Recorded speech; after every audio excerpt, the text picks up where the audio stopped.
Running a campaign with a party composed entirely of one class can be really fun and a unique experience for the players and game master. I was part of a campaign of all Warlocks, and I really enjoyed that aspect of the game and have considered running or being in a game that focuses on a different, oops, all party. But I will say it's not for everyone, and there are some downfalls to being a single class party. So let's get into how to do it successfully.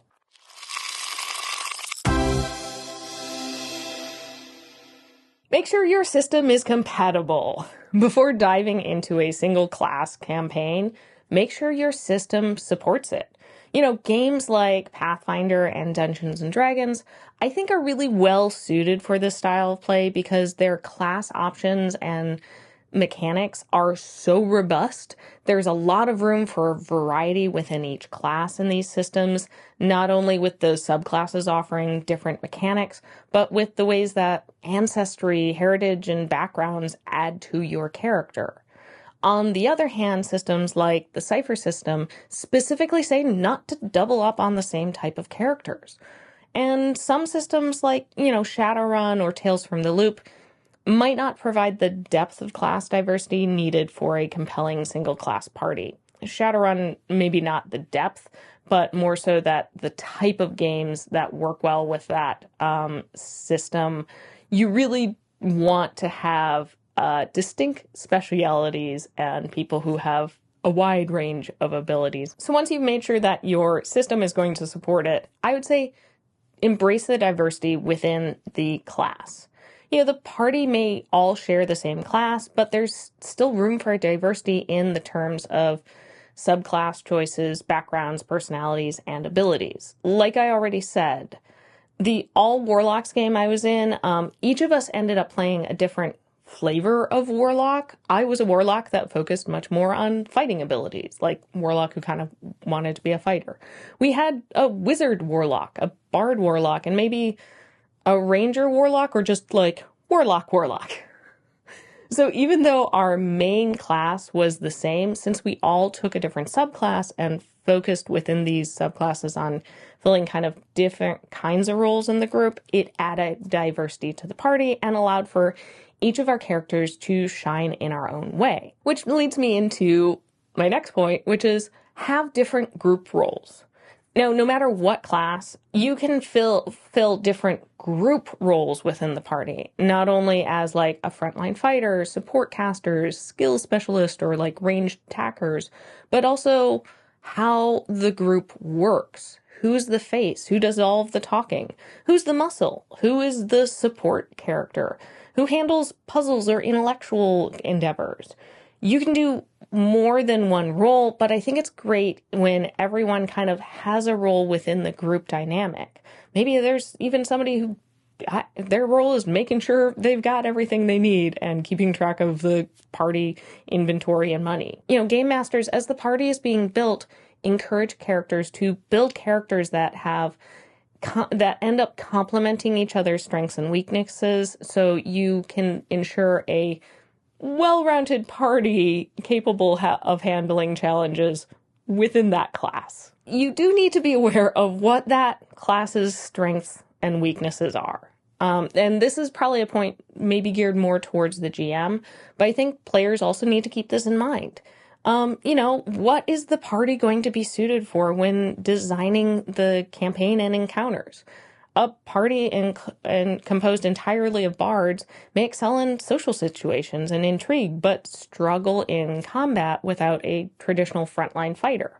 On the other hand, an all-barbarian party is likely not going to do so well in a political intrigue storyline, or it's going to be really silly. Be prepared to tailor challenges and provide opportunities for the party to leverage their unique abilities effectively. And players, keep all this in mind as you are following plot hooks and approaching scenarios. A big thanks to all of our patrons, especially Nicole. If you like our videos and want to help us make more, head on over to patreon.com/rollforinitiative and check out the perks of becoming a patron today. In the absence of certain class abilities, be prepared to provide support in the form of items, NPCs, or alternative solutions. For example, if the party lacks a healer, go stock up on healing potions. Or maybe you as the GM introduce a magic item that can provide some healing abilities. NPCs with complementary skills or abilities can also help fill gaps in the party composition. That's something we used occasionally in our game. We would go and find an NPC who could lend some expertise in an area we all lacked in. Now, when you're trying to make your characters feel unique within the same class, flavoring abilities is an easy way to do this. For example, each Warlock's Eldritch Blast could have a different color or visual effect. Or, like me, you don't pick Eldritch Blast. Controversial, I know. You can also add depth to combat encounters and reinforce each character's individuality through, maybe how they flourish a sword or how they throw a punch. I think kind of flavoring or reskinning works particularly well or easier for Magic users because you don't need to change any mechanic stuff, by saying, this spell is blue when I cast it, and it's green when this person casts it. I think it can be a little bit more difficult for the martial classes. You either need to know a little bit more about like fighting styles or be a bit more descriptive in your attacks to make them feel unique in their own way.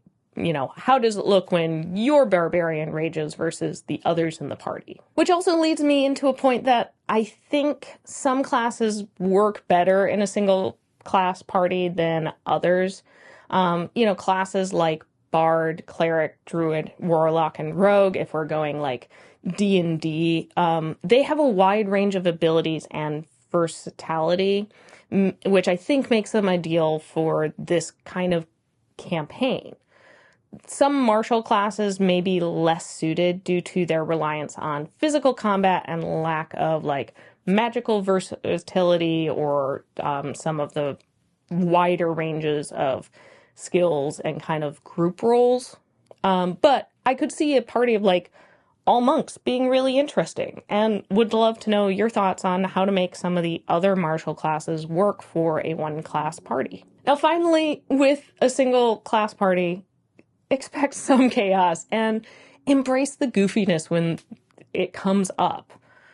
From the shared abilities to flavor differences, the party's cohesions and how they get along can lead to some really memorable and hilarious interactions. Maybe all of the warlocks, their patrons know each other, or if you have a party of all clerics, maybe your gods all don't get along. I think encourage players to lean into the unique quirks of their class and come up with creative solutions to the challenges that they face. So look, running a campaign with a single class party offers a really fun and engaging experience for players and GMs. If you can embrace the diversity within the class, keep in mind the strengths and weaknesses, and find support when you need it, you are going to create a fun and enjoyable gaming experience for everybody at the table. And I will say, this isn't the type of game for everyone. So have you played an oops all blank party? How did it go for you? And do you have any advice? Or if you haven't, what are your thoughts on a one-class party? Let's chat more in the comments below. Thanks for watching, and I'll see you next time on Roll for Initiative. Bye!